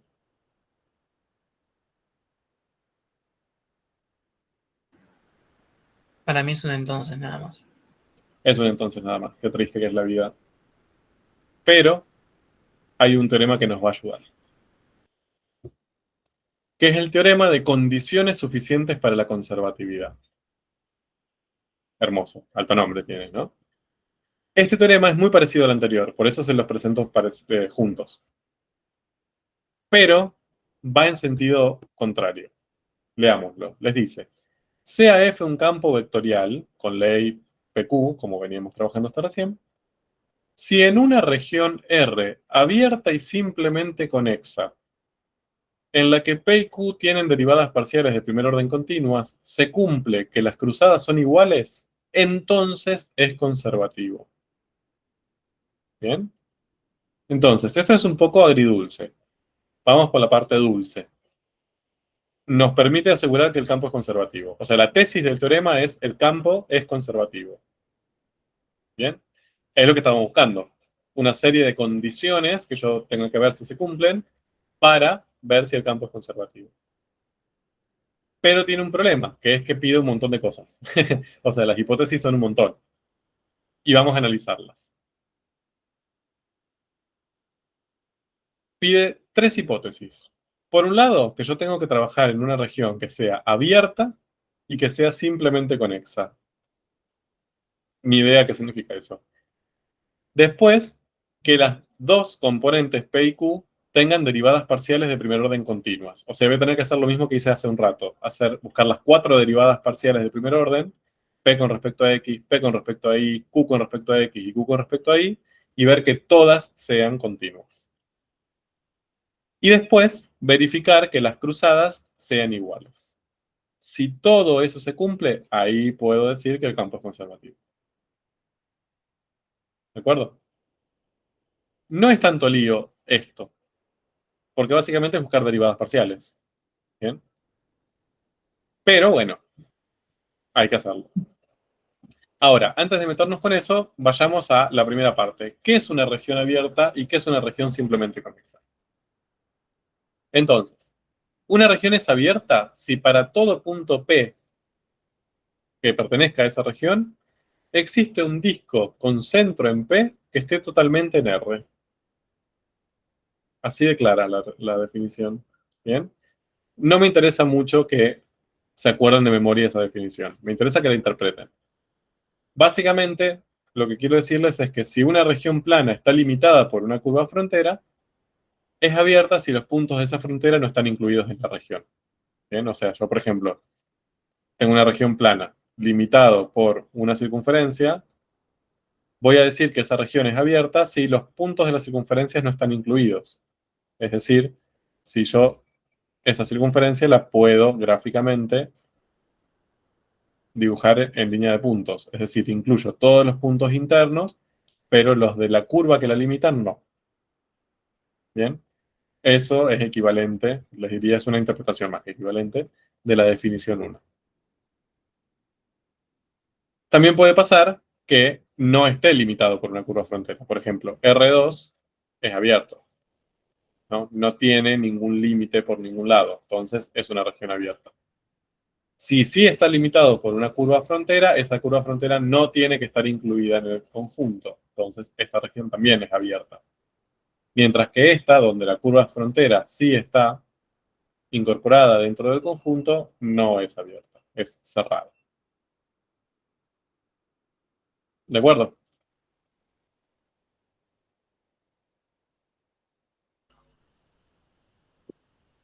Sí, profe. Voy al chat. Ah, no, alguien levantó la mano, seguramente. Bueno. Con eso es bastante intuitivo que la región sea abierta. ¿Pero qué significa que sea simplemente conexa? Entonces, para definir que una región sea simplemente conexa, primero vamos a tener que definir qué es una región conexa. Bien, sin el simplemente. Una región es conexa si todo par de puntos, bien, que yo elija en R, cualquier combinación, se puede unir por alguna curva contenida en R, una curva regular. Bien. Por ejemplo, esa región es no conexa, mientras que esa región es conexa. ¿Por qué? Porque en la primera, yo puedo elegir pares de puntos, bien, como esos dos, pertenecientes a la región, que voy a poder conectarlos usando curvas. ¿Bien? Curvas, fíjense, contenidas en R. O sea, voy a poder hacerlo. Lo mismo acá. ¿Bien? Pero, a diferencia del segundo caso, en el primer caso yo tengo la posibilidad de elegir un par de puntos, por ejemplo este y este, que necesariamente para unirlos me voy a tener que salir de la región. Si yo los quiero unir usando una curva, no tengo forma de unirlos sin salirme de la región. ¿Bien? Si hago así, me salí de la región. En cambio, en esta otra, cualquier par de puntos que yo tome, bien, no voy a poder encontrar nunca ningún par de puntos en el que esté obligado a salir de la región para unirlos. Por eso es conexa. Si puedo hacerlo, si puedo encontrar ese par de puntos, entonces es no conexa. ¿De acuerdo? Y ahora, ¿qué es una región simplemente conexa? Es decir, conexa y además simplemente conexa. Bueno, es así si es conexa, es decir, si cumple esta definición, y además no tiene agujeros. Así de sencillo. Por ejemplo, esta dijimos que es una región no conexa, ¿no? Ahora, estas tres que tienen acá abajo son regiones conexas, cumplen esta definición. ¿Bien? Puedo, para cualquier par de puntos dentro de la región gris que yo tome, encontrar curvas que los unen sin necesidad de salir de la región. Por ejemplo, en esta que quizás es la primera, que es un poco más complicada para ver, si yo tomo ese punto acá y ese punto acá, puedo unirlos sin salir de la región. ¿Bien? Y así con cualquier par. Ahora, si además de esto yo veo que mi región no está agujereada, no le falta algún punto o no le falta alguna subregión interna, entonces, como en este caso, voy a decir que esa región es simplemente conexa. ¿Bien? Entonces, esta es no conexa, estas dos son conexas y nada más, mientras que esta es simplemente conexa. ¿De acuerdo? Para que valga este teorema, la región en la que yo estoy trabajando tiene que ser simplemente conexa, tiene que ser de este estilo. O sea, no puede ser no conexa, es decir, estar ahí como no conectada, y tampoco puede ser conexa a secas, o sea, conexa con agujeros. No, tiene que ser simplemente conexa. ¿De acuerdo? Sí. ¿Alguna duda con esto? Bien. Pero entonces, casi que Sí. ninguna región R que no sea R2 es abierta. Sí, cómo no. Pero, o sea, para que sea abierta, cualquier punto que agarre, si le da una circunferencia alrededor, tiene que estar incluido. No cualquier circunferencia. Vos podés armar al menos una circunferencia de puntos alrededor que esté incluido. Ah, solo una. Sí, Ok. aunque encuentres una, ya está. O sea, no tiene que haber puntos extremos, por así decirlo. Exacto, no tiene que estar, digamos, incluida esa frontera que los limite. Porque, a ver, piensen lo siguiente. Supónganse que ustedes están en R2 y tienen una frontera acá incluida. Si ustedes toman un punto sobre esa frontera, todos los discos que hagan centrados en ese punto siempre van a tener algunos puntos no incluidos en la región y unos puntos sí. ¿Bien? No van a poder salvarse de eso. Ahora, si esa frontera no estuviera incluido, yo, si tomo un punto muy cercano a esa frontera, podría armar un disco chiquitito con todos puntos incluidos. ¿Sí? Aunque esté tan cerca como yo quiera de la frontera, siempre voy a poder encontrar un disco de un radio menor. Bien, a eso se refiere. Claro, no había entendido eso de que podía ser solo una. Es solo uno. Con solo uno que encuentres, ya está. Bien. Entonces, luego de todo esto, ya tenemos el teorema que queremos. Tenemos sus tres hipótesis, y si se cumplen las tres hipótesis, tenemos la tesis que es la que estamos buscando. Veamos. Apliquémoslo en este. Ya sabemos que es conservativo, pero veamos si vale el teorema. Primero tendríamos que ver si para cuando estamos queriendo calcular nuestras integrales de línea, como este caso, que estamos acá con estas dos curvas, podemos trabajar en una región abierta y simplemente conexa que incluya a las dos curvas. ¿Se les ocurre alguna región abierta y simplemente conexa que esté definido el campo y que incluya a las dos curvas?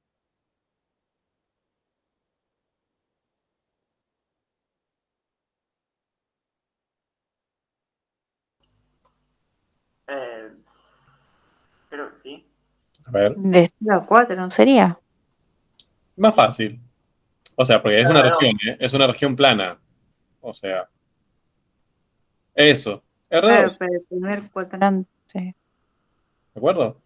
Yo lo que necesito es que esté definido mi campo en R2, lo está, básicamente eso es constante para todo punto, y que mis dos curvas estén completamente definidas en esa región, lo están.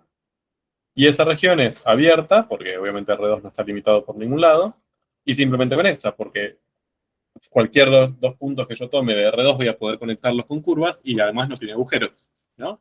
Entonces, básicamente, encontré una región abierta y simplemente conexa. Después, lo que tendría que verificar es que todas las 4 derivadas parciales de las componentes son continuas. Si yo hago las 4 derivadas parciales, en este caso siempre me van a dar 0, ¿no? Derivada de 1 con respecto a x, 0. Con respecto a y, 0. De 2 con respecto a x, 0. Y con respecto a y, 0. Focalizo entonces ahora en las dos cruzadas. La de p con respecto a y me da 0. Y la de q con respecto a x también. Entonces, como cumple las 3 hipótesis, yo puedo asegurar que es conservativo. ¿De acuerdo? O sea, básicamente siempre que sea constante va a ser cosa. Va a Muy ser bien. conservativo. Exacto. Siempre que los campos constantes siempre son conservativos. Voy al chat. Pero si no se cumplen las hipótesis, no podemos decir que esto es conservativo. Muy bien, excelente. O sea, esto es un implica para allá. Si alguna de estas hipótesis no se cumplen, por ejemplo, yo digo, bueno, esto no es así. Bueno, no, justo eso no. Esto no es así. Ustedes no me pueden decir, no es conservativo. ¿De acuerdo? Me dirían, bueno, no lo puedo asegurar. No sé si es conservativo o no. Si las 3 se cumplen, puedo asegurar que sí. Pero si alguna no se cumple, no sé qué pasa. ¿Ok? Ojo con eso está muy bien. Bien pensado. Pero Bien. con eso ya puedo verificar con el otro teorema. Porque si es conservativo, sí o sí las derivadas cruzadas tienen que ser iguales. Exacto. Por eso te decía que justo este caso no lo podía usar. Pero si esto no se cumple, no sabes. ¿No? Si vos decís, bueno, a ver, la derivada parcial de p con respecto a x justo es no continua. Bueno, listo. No podés asegurar que sea conservativo. Puede serlo, pero no lo podrías asegurar. Pero, o sea, si usas los dos teoremas al mismo tiempo, sí, porque si es conservativo, eso sí o sí tiene que cumplir la última de todas las hipótesis. Sí, por eso la última. Sí, esta sí, pero las otras no. O sea, vos podrías tener que la derivada parcial de p con respecto a x es no continua. ¿No? Si vos sabés que esto pasa, vos no podés asegurar que es conservativo, porque no se te cumple esta hipótesis. Claro. Sí, ¿De acuerdo? sí. Sí. Ahora, esta última no. Justo esa última sí es un sí solo sí. ¿No? Pero bueno, no nos compliquemos la vida.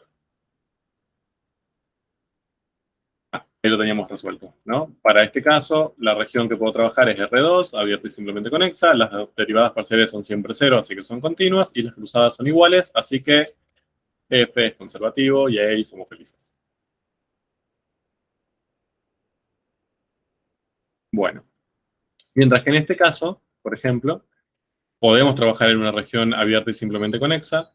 Las derivadas parciales de P y Q son continuas siempre, ¿no? O sea, la derivada de esto es 0 para cualquiera de las dos variables. La derivada de Q con respecto a X me da menos 1 y con respecto a a Y me da 0. Todas son continuas. Pero las cruzadas, fíjense, la derivada de P con respecto a Y me da 0 y la derivada de Q con respecto a X me da menos 1. Entonces, ¿qué aseguro ahí? Que no es conservativa. ¿Por qué puedo asegurar que no es conservativo? Y ojo con esto, ¿bien? Por el primer teorema, no el segundo. Exacto, no por el segundo. Esto, por el segundo, por el teorema que vimos recién, el de suficiencia, me diría, no, entonces no sabes si es conservativo. ¿Bien? O sea, no lo podemos asegurar. ¿Bien? Porque no se cumplen las hipótesis del teorema. Ahora, el primer teorema que vimos, el anterior, nos decía, si el campo es conservativo, entonces sus derivadas parciales cruzadas son iguales. Bien, como yo ya sé que las derivadas parciales son distintas, ya puedo asegurar que no lo es entonces. ¿De acuerdo? Por eso es que puedo decir que no lo es. Bien, entonces, en definitiva, para resumir y para no perdernos. Una cosa, ¿lo puedo ver un cacho atrás? Sí, claro. Ah, listo. No, había visto mal cuál era la sonda derivada. Gracias. Venga. Lo que estamos por hacer es calcular integrales de línea, bien, de campos vectoriales en una cierta curva. La definición es con el límite. Bien, el límite pensando el producto escalar entre el vector, los del vector R' y el vector F, para todos los puntos. Hermosa, esa es la definición. Si el límite existe, podemos calcular la integral, todo bien, pero tediosa para resolver. Punto. Entonces no vamos por ese camino nunca, al menos en matemática 2. ¿Cómo podemos resolverlas? En el caso de que justo estemos trabajando con una curva regular y un campo continuo, usando la regla de cálculo, que vale para todos los campos que cumplan esas condiciones y todas las curvas que cumplan esas condiciones. Pero es tediosa, porque tenemos que integrar, hacer un producto escalar, buscar una composición, una derivada. Es bastante molesta desde lo algebraico. Aparece el teorema fundamental. Nos dice, bueno, es mucho más fácil calcular esto si y solo si tu campo es conservativo. Entonces surge la pregunta, ¿cómo sé si es conservativo? Si yo ya sé que es el gradiente de un campo escalar, ya sé que es conservativo y punto, por definición. Pero muchas veces no sé eso. Me dan el campo y no sé si viene del gradiente de una función potencial. ¿Cómo hago? Bueno, primer posibilidad, hallo su función potencial y me fijo. ¿Sí? Integro las dos componentes de FJ, primero con respecto a X y después con respecto a Y, y me fijo si eso se puede corresponder al gradiente de una FZ. Si lo puedo hacer, listo, ya puedo demostrar que es conservativo. Ahora, quizás ese método es medio molesto porque tengo que integrar también. Entonces, otra posibilidad es por resultados teóricos. ¿Qué hago? Uso el teorema de suficiencia. Si se cumplen esas tres condiciones, puedo trabajar en una región abierta y simplemente conexa. Las 4 derivadas parciales de las componentes son continuas y las 2 cruzadas son iguales, entonces ahí puedo asegurar que es conservativo. ¿Bien? Obviamente que si yo con este método sé que es conservativo, después lo que voy a tener que hacer es buscar la función potencial para aplicar el teorema, ¿no? Pero bueno, al menos puedo asegurar que es conservativo. Ventajas y desventajas. El primer método es directo, pero requiere integrar. ¿De acuerdo? Ventaja es directo. Ya calculo la función potencial y ya está. Desventaja, tengo que integrar en el medio y eso puede ser un problema. Segundo método. Si demostramos que el campo es conservativo, después vamos a tener que hallar la función potencial. Eso es una desventaja. ¿Bien? Pero ¿qué ventaja tiene? Que para demostrar que el campo es conservativo, solo lo que tengo que hacer es derivar. Y derivar es más fácil que integrar. ¿Bien? Entonces, ventaja, desventaja, desventaja, ventaja. Por algo son métodos medio como que los ponemos en contraposición. Y acá lo que tenemos es un poco un resumen de todo lo que vimos para resolver integrales de línea. Entonces, aparece una integral de línea cualquiera. Lo primero que tendría que pensar es, ¿el campo que estoy queriendo integrar es conservativo o no? Entonces, lo primero que voy a hacer es definir una región R incluida en el dominio de F y que incluya a C. Es decir, voy a limitar la región de trabajo. Muchas veces ustedes intentan delimitarla como el dominio del campo, ¿bien? Pero no siempre es necesario. Pueden delimitar una región más pequeña incluso, o sea, acotar la región más todavía. Ya vamos a ver un ejemplo. Bien, ¿qué hago ahora para saber si el campo es conservativo? O uso el método 1 y busco su función potencial directamente, o uso el método 2 y uso el teorema de suficiencia. Eso es una opción. ¿Bien? Ustedes eligen. Si uso el método 1, busco la función potencial y la encuentro, entonces yo sé que el campo es conservativo y aplico el teorema fundamental de las integrales de línea. Listo, la resolví. ¿Bien? Póngase que no puedo encontrarla. Bueno, porque, no sé, se me vuelve tedioso. ¿Qué hago? Recurro al método 2 para ver si existe esa función potencial, si me asegura que existe. ¿Bien? Si el método 2 y el teorema de suficiencia vale, digo, listo, es conservativo. Y si no, digo, no, no es conservativo en R. ¿Bien? Si es conservativo, voy a tener que buscar su función potencial. Más allá que acá arriba no la había podido encontrar, tengo que redoblar mis esfuerzos y encontrar la función potencial. Y aplico el teorema fundamental y listo. Ahora, si no es conservativo, ¿bien? Puedo aplicar la regla de cálculo. O otra opción que tengo es cambiar R, porque quizás no es conservativo en esta región que yo definí, pero si cambio la región, quizás sí. ¿Bien? Eso puede pasar. Y también otra posibilidad sería directamente aplicar la regla de cálculo. Sin hacer toda la pregunta de la conservatividad, podría directamente ir a la aplicación de la regla de cálculo. Esa es otra opción, la pueden hacer si quieren. ¿Bien? ¿Siempre van a poder usar las dos posibilidades, ir por la conservatividad o la regla de cálculo? No. Hay veces que si van por el lado de la regla de cálculo, pueden resolverlo y si van del otro lado no, o viceversa. Es así la vida, qué triste, por eso tienen que saber la existencia de ambas metodologías. Ahora, si el campo no fuera conservativo, no les queda otra que usar la regla de cálculo. ¿Bien? Y se terminó.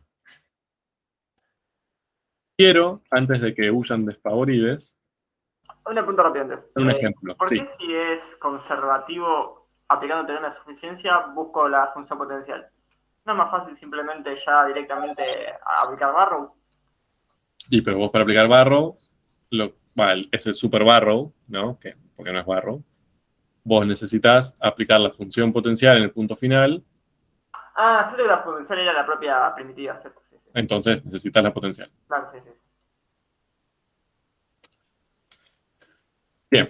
Profe, pero ¿cómo, si en el método 1 no pudiste encontrarla y aplicaste el método 2 para ver si era conservativa, ¿cómo buscas su función potencial si no la pudiste encontrar antes con el método 1? Excelente pregunta.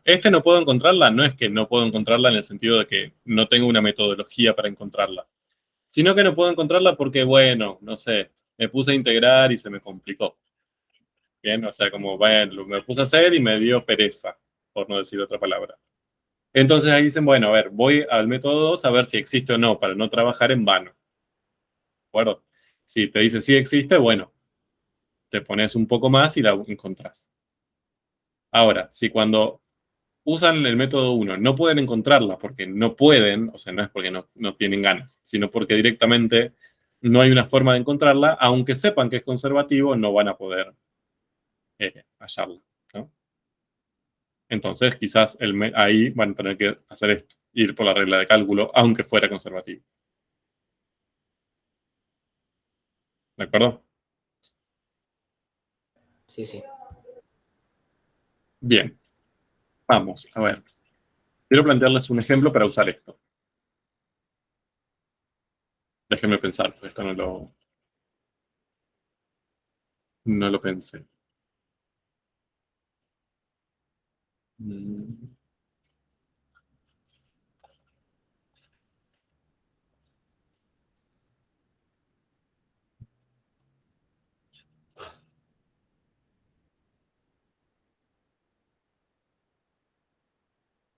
Mm, mm.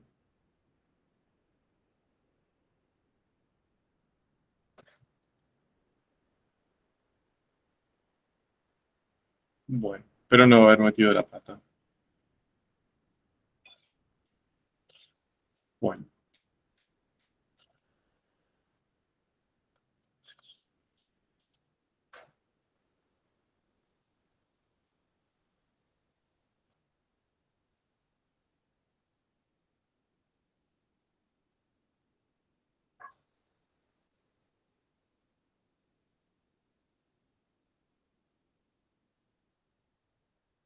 Mm. A ver, no lo voy a complicar demasiado.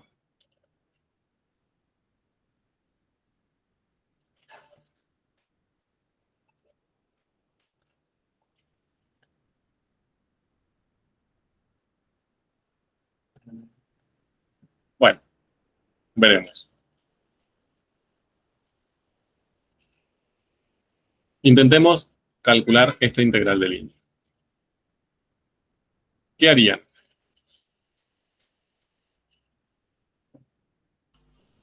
Primero, buscamos la función potencial. Para mí. Bueno, Eso haría. entonces, a ver, hay muchas formas de resolver esto, ¿eh? No hay una sola. Una estrategia sería esa, ir por el lado de la conservatividad. Primero ver si FJ es conservativo. ¿De acuerdo? Entonces, vamos a seguir lo mismo que está acá, ¿no? O sea, esto es conservativo. ¿Cómo lo van a hacer? Integramos, digamos, P y Q, ¿no? Bueno, van a ir por el método 1, ¿no? Derivamos. Entonces, básicamente ustedes dicen, bueno, si existe la función potencial, bien, es el gradiente de esa función potencial va a ser f, sota. ¿Esto qué significa? Que la derivada parcial con respecto a x de la función potencial me tiene que dar 1 sobre x y con respecto a y me tiene que dar 2i. Bien, entonces, si usan la primera vía, función potencial, ¿qué estructura tiene que tener?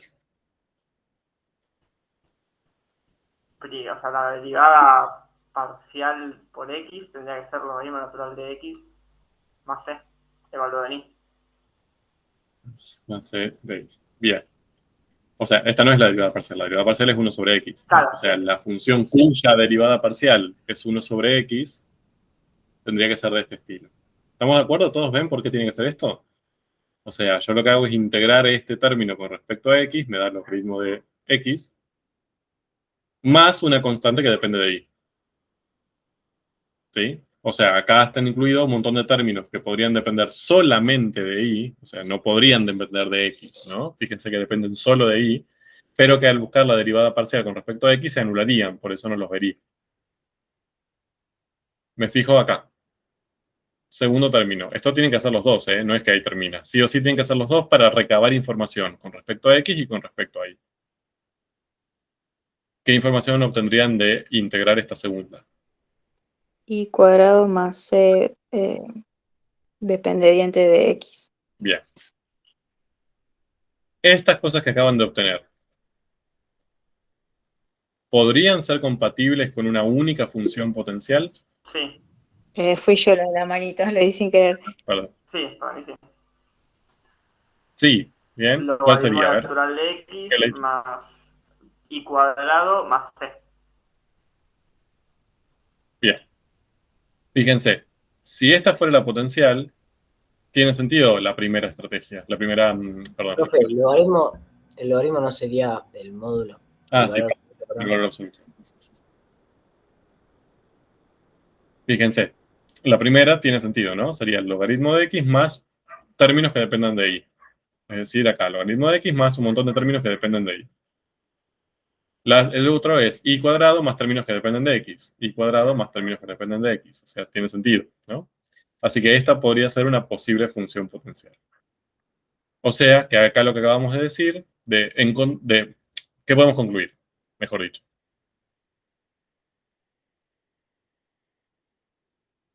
Al haber terminado esto. Que F es conservativo. Que f es conservativo. Es conservativo porque es el gradiente de una función potencial que ya encontramos que es esta. Bien. Genial. Ahora, ¿qué hacemos? O sea, vuelvo a poner esto de fondo, ¿no? Existe. Entonces, aplico el teorema fundamental. Y listo. ¿Qué tendría que hacer ahora? El simil Barrow. Bien. O sea, F cita aplicado, digamos, en R con T1, digamos, y después con TE. al revés, ¿no? Punto final Ah, sí. menos Fz en R en punto inicial. Bien, o sea, Fz en el punto final sería EE menos Fz en punto inicial, que sería 1. Aplico Fz en EE, me queda el logaritmo de E, que eso me da 1, más E cuadrado, ¿bien? Más E, si quieren, menos logaritmo de 1, que me da 0, más 1 cuadrado, más E. Y esto me da como resultado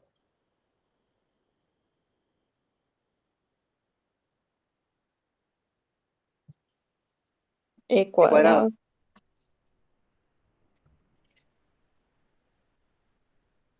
¿bien? Punto. Y resolvemos la integral. Bien. ¿Dudas con esto? Esta sería como hacer ese camino. Profe, yo no entendí cómo aplicar el teorema. Bien. El teorema lo que me dice es que si vos sabés que tenés un campo conservativo, bien, y estás trabajando en una curva regular, esta integral de línea es igual a la función potencial, que fue esta que acabamos de encontrar, si cualquiera de estas, o sea, pueden tomar cualquiera, la genérica o reemplazar la C por un número, lo mismo, valorizado en el punto final de la curva, menos esa potencial valorizado en el punto inicial de la curva. Es decir, solo dependen del punto final inicial. Entonces, vos la potencial ya la encontraste. Ahora lo que te queda ver es cuáles son las coordenadas del punto final y las coordenadas del punto inicial de tu recorrido. ¿A dónde vas? A la curva. La curva es una función vectorial con componentes tt. Entonces, eso lo valorizás en el extremo final del parámetro, o sea, t vale e, por lo tanto, el punto final tiene coordenadas e, e. Mientras que si el punto inicial es 1, sería 1, 1. Bien, o sea que tu curva, vos no sabes cómo es, pero va desde el punto 1, 1 al punto e, e. Bien, entonces vos en este punto final, que es e, e, calculás la imagen de la función potencial, que fue lo que hicimos acá, y nos da 1 más e cuadrado más e. Calculás la imagen en el punto inicial, que te da 0 más 1 más e, y restás. Y ese es el valor de la integral de línea directamente. ¿De acuerdo? Sí, gracias. De nada. ¿Otra duda? Bueno. Supongamos que ahora vamos por el otro camino, que sería el teorema de suficiencia. Es decir, no nos queremos meter a hacer esto si no es necesario. Entonces, lo primero que vamos a hacer es aplicar el teorema de suficiencia. ¿Bien? Ahí. Entonces, voy a borrar todo esto.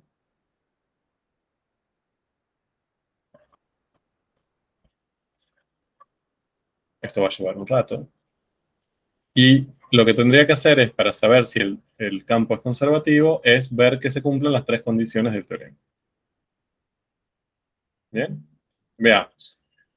Entonces, ¿cuáles son las tres condiciones? Dijimos. Voy a hacerlo con otro color. Primero, que tengo que trabajar en una región abierta y simplemente conexa. ¿Qué región tomo? R2. Ya fue. Bien. Y cometí un error. ¿Por qué? Porque fíjense que el dominio del campo no es R2. O sea, yo no puedo trabajar con R2 porque no está definido el campo en todo R2. ¿Bien? El dominio de ese campo es los XY pertenecientes a R2 y que tengo que X es imponer distinto de también. cero.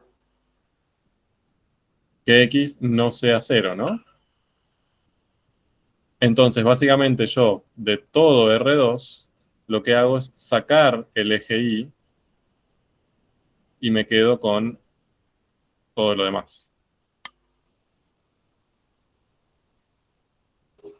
¿De acuerdo? Ahora, ¿me siguieron? Es una cuestión del dominio, no puedo trabajar con ese dominio. Entonces, R2 no puedo tomar. ¿Qué R tomo? O sea, no puedo tomar R2 primero porque no está definido el campo. Pero ustedes me pueden decir, bueno, no sé, tampoco lo podría tomar porque no es simplemente conexo. De hecho, no es conexo. ¿Se ve? O sea, yo si tomo un punto de este lado y de este lado, necesariamente tengo que salir de la región para unirlos. Así que este R no me gusta.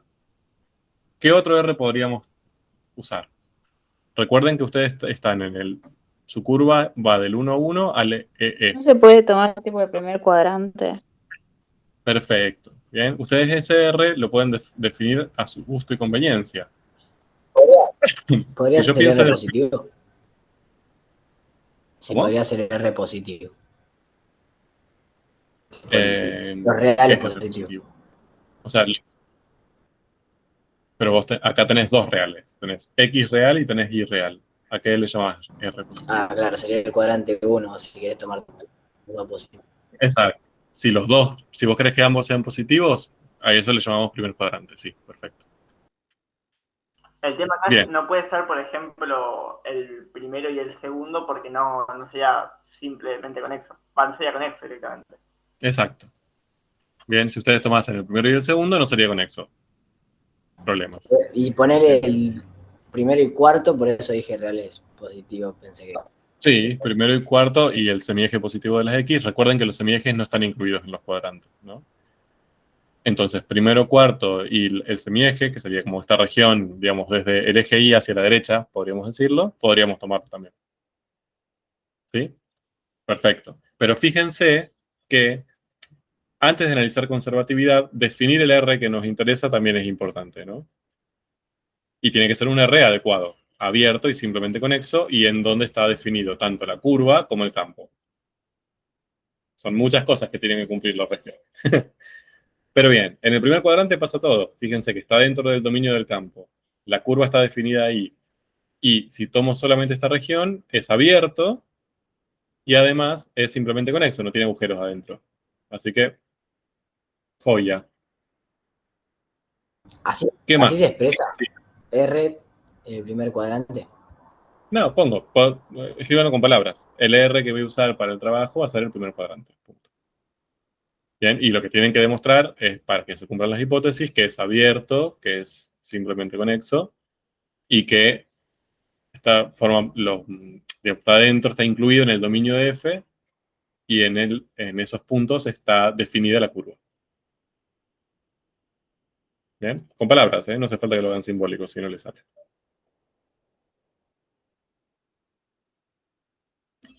Bien, primera condición cumplida. Segunda condición era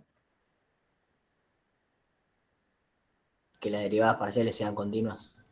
todas. Bien, entonces vamos. Derivada de P con respecto a X. Esto me da menos 1 sobre X cuadrado. ¿Tenemos discontinuidad ahí? Y sí, si equivale... Ah, no tenemos. Bien, Ah, perfecto. sí. Si es 0...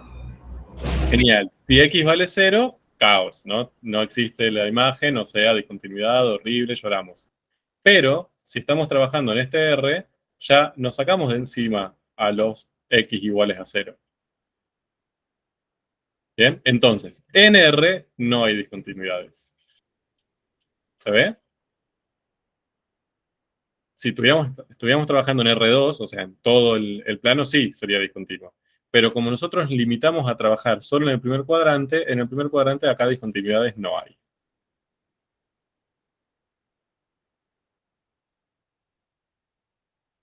¿De acuerdo? ¿O no? Sí. Ok.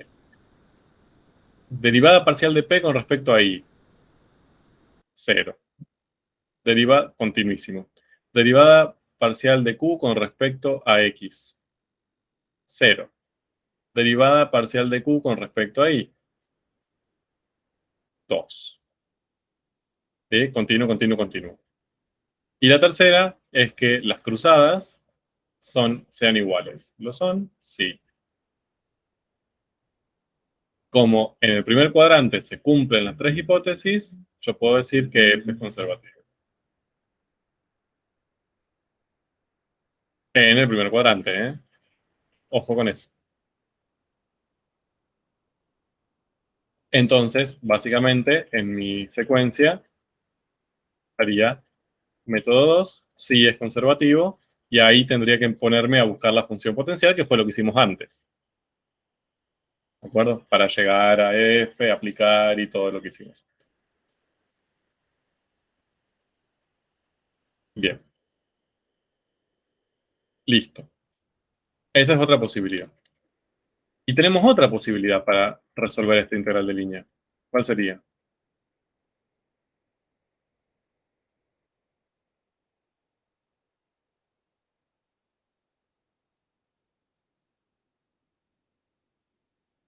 Y con el tema de la derivada de R, ¿o no? Bien, usando la regla de cálculo. ¿De acuerdo? O sea, ya no metiéndome con conservatividad, sino básicamente aplicando la regla de cálculo. Ya lo hicimos varias veces, lo voy a hacer rápido para que les quede otro ejemplo resuelto nada más. Lo que tendría que hacer sería la integral entre 1 y e, ¿sí? O sea, entre los extremos del parámetro, de, en primer lugar, f compuesto con r. O sea, donde aparecen x e y, usar las x e y que me da como información la parametrización de la curva. O sea, 1 sobre t, 2t. Escalar la derivada de r. O sea, 1, 1. Esto es igual a ¿qué? 1 sobre t por 1 me da 1 sobre t más 2t.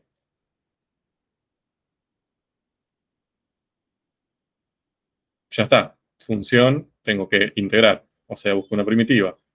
Logaritmo de valor absoluto de t más t cuadrado. Todo eso entre 1 y e. Logaritmo de e más e cuadrado menos logaritmo de 1 menos 1 cuadrado. Bien, esto me da 0, esto me da 1, menos 1.